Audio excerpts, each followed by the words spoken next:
Today, I'm bringing you 3 Pokemon investment ideas from the budget-oriented beginner all the way up to the more experienced, higher budget Pokemon card collectors.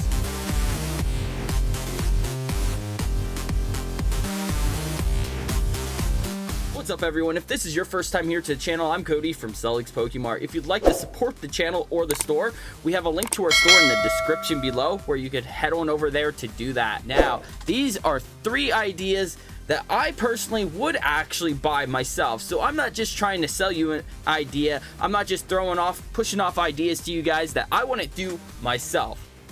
And number 1 will be the most budget-friendly beginner investment, and that would be sealed promos. Right here, you've seen me talk about it before in the past, especially when Champions Path came out with the sealed Charizard V promos. The feeling I have for these Lucario promos is a lot like that Charizard promo. Now, this is not going to be the exact same thing. The price of these are going to get much lower than the Charizard Vs ever did, because I do expect that these ETBs from Crown Zenith will be opened up much heavier. Now, this gives investors a really good price to buy in at. Right now, I see average prices around $3 to $5 on these sealed promos. I expect that these will probably eventually be so plentiful that you might be able to grab these for maybe $2 a piece. And if you can get these for $2 a piece, I feel like you are sitting on a pretty solid investment. Later on down the road, when Sword and Shield's long gone and products very scarce, who knows, these sealed promos might go for $10 a piece. I feel like sealed promos are a very low risk buy. In my opinion, you get the best of both worlds. A bit like a sealed product, and it's a little bit like singles. There's always that little extra demand for the promo to be sealed. Let me head on over here to TCG Player. This promo is dirt cheap. I would personally buy these up. I think that would be a really smart buy, in my opinion. When you're buying this low, I always preach this all the time when talking about Pokemon investment. You always want to buy on the floor. When this promo, people don't want to buy because they're so common. People are opening up their ETBs. They have a bunch of these, so these are just going to be excessive. So this price might even drop a little bit more. That's when you want to buy. I feel like these, as long as you keep them sealed, are a really smart buy, in my opinion. This is something I would definitely personally buy for myself. Like I said, I already have a whole bunch already in hand. And I do plan on picking up a bunch more of these as well. It's a very beautiful artwork, and it's really hard to go wrong. Now, number 2, the next one's going to be more of a in-between investment. This is going to be for someone, with a little bit more time now under their belt. But hey, they do have a little bit of a budget, but you're looking for something outside of the box. We're not talking just investing in the next ETB for the next new set. We're talking about something a little bit different. Legendary treasures, black and white legendary treasures. And I chose this for a reason. So first off, if you don't know much about black and white era, legendary treasures is probably one of the best sets in the black and white era, and for good reason. It introduced the Radiant collection. This is the first out of 2 sets to actually have a Radiant collection, which in my opinion, black and white did it better. It was a really amazing set, and the main set also has some chase cards as well that are quite valuable. You have golden cards. This is, I believe, the introduction of the gold cards, if I remember correctly. Now, as you can see, booster packs over here, it's $75 right there. There's as low as $60. Okay, now hear me out here. Being that this is one of the hottest black and white era sets, this is always going to be the top on the list to see the growth. Now, this set has a specialty subset, plus it has a Charizard in the main set that is actually fairly valuable, even though it's not a very high rarity. So with all that, it's a very strong set, and I do see that this is very underrated. I would not be surprised if these packs eventually started reaching heights of $150 within the next couple years.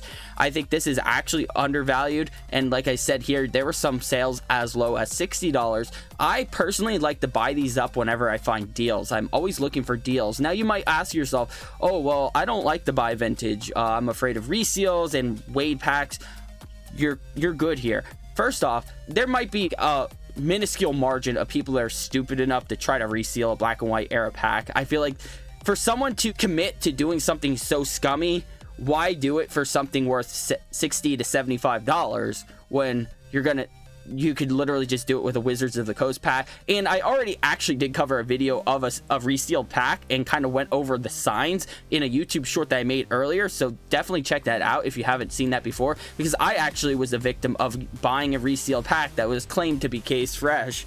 But I would not even worry about that with this. First off, most platforms will protect you. If you get something that looks sus, you could usually easily return it even if it says no returns. Like, if you can prove that it's resealed, which like I said, you're probably not going to find a resealed Legendary Treasures booster pack, but if for some reason someone's stupid enough to do that, you should be pretty well protected, as long as you're using like eBay or Mercari, or as long as you're buying from a reputable source.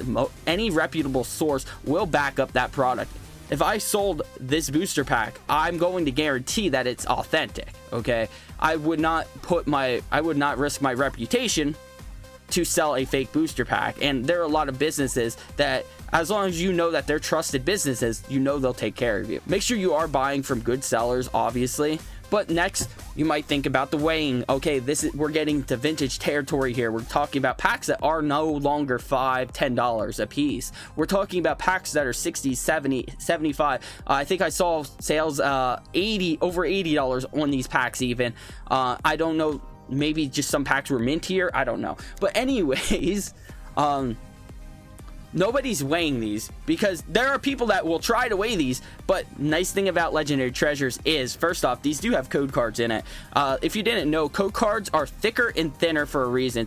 Holofoil cards are slightly thicker than regular cards. So what they do essentially is, this is not exactly to actually throw off the weight, it's to throw off the thickness of the pack. They throw in thin or thicker code cards to kind of offset that. That's why they do it. They don't actually do it for the weight. That's actually a common misconception that people have, and it kind of just got tossed around one day, and then everyone just accepted it as like it's for the weight, when it's actually really not.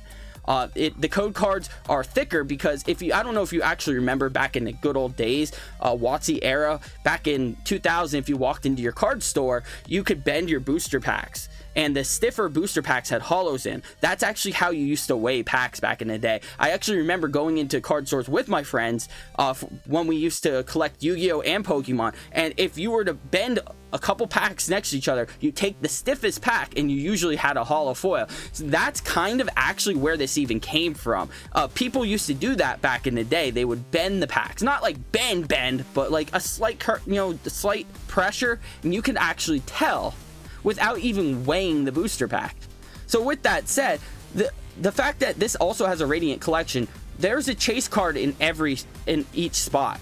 Okay, so it honestly doesn't matter if they weigh it, because they're not going to weigh out the chase cards. So honestly, I do think that Legendary Treasure, out of all the packs, out of all the older packs out there to buy, I think you're way safer buying something like this than just going out and buying a random Pokemon jungle or base set pack, because whereas those don't have code cards, and they're very easy to weigh, they're very easy to search, and they're also more expensive, so then you do have a little bit more risk when it comes to unknowingly buying a weighed or resealed booster pack. Legendary Treasures always had a place in my heart, which is why this is on the list. This is actually a set that I eventually plan on owning a booster box in my sealed collection someday. They are quite expensive. You could find these for about $36,000 to $4,000 a booster box, which is a little bit pricey for your typical collector, but you gotta have goals, right? And speaking of goals, someday I'm going to own a Legendary Collection booster pack, at least to open up, because I remember that was the last set I've ever opened up before I quit collecting Pokemon back in the day, and I loved the reverse foil, fireworks reverse foil pattern that they had on those cards.